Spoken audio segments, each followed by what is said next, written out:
Joined right now by Brad Sprogis, one of our Boston power players from Sprogis and Neale in the South End. Brad, it's amazing. We've been talking about the South End for a long time, but right now, I'd argue the fact that it's one of the hottest neighborhoods in all of Boston. It really is. My business partner John Neale and I, for many years, for the first half of our careers, we put a lot of our energy into selling the neighborhood and convincing people that it was such a desirable place to live. It seems like we spent the last 10 to 15 years just helping people find a house, because everybody wants to live in the South End. And it's really kind of a sneaky neighborhood. Everybody knows Back Bay and Beacon Hill, now the Seaport, Super Trent, and all are great and bring their own key features to the Boston real estate market. But the South End has just got that special feel, whether it be the townhomes and the brownstones, the condo market, the restaurants. It's really got its own flavor. Yeah, it's not uncommon for a buyer to, who maybe already lives somewhere else in Boston, to approach us and say, well, geez, my friends all live here. This is where we spend all of our time, and now we've decided that we want to live here. And you and your family have been involved in the real estate market for over 50 years. Over 50 years. Since the mid-1960s. I mean, you must take a step back. I mean, to watch the prices continuously kind of hold and grow, it's amazing to see where the numbers are at today. It's been really fun to watch. It can be a barrier to entry for some people, but Boston has become such a desirable city that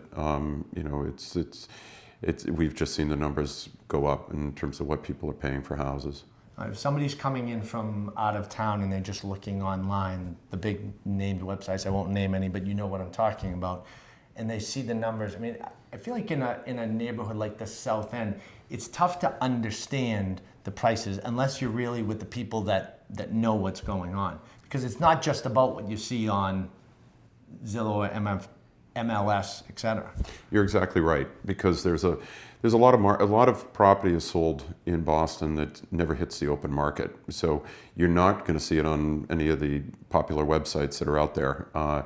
A lot of the information, not just the transaction number and the city record of the square footage, but the whole story is really something that is, it's really contained in a professional's head. We hear the stories of why did somebody make the decision to buy this house, why were the people selling it, and why did it never hit the market, which is very common. And those sales are important sales in terms of helping somebody decide, well, what's the house that I'm considering worth?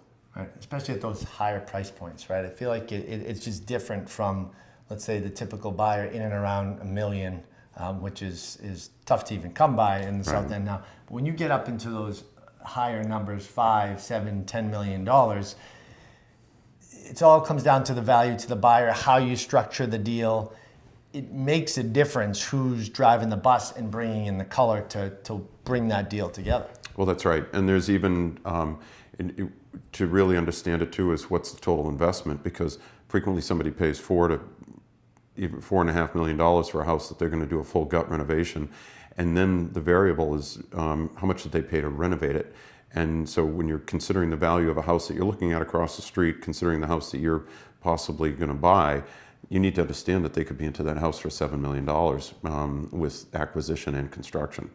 In the word on the street, renovation costs are up right now. That's cost right. for everything is very up. high. How often do you come across people where you look and say, you might have been better off buying a fully renovated place, although it was a higher number, it would have been probably cheaper in the long run versus buying a shell for $3 or $4 million and putting, I don't know, $3, $4 million into it, which is what's happening. That's right. And it's also time and energy, and you have to own that house for that year, maybe 2 years that it'll take you to renovate it. You need to have a place to live. So you combine those two numbers, it adds up. Thank you, Brad. My pleasure. And if you'd like to connect with Brad Sprogis and the team over at Sprogis and Neale, check out their website, sprogisneale.com. Remember, if you have anybody looking in the South End to buy or sell, please share this video below, and we have more tips just like this right here on boston.com.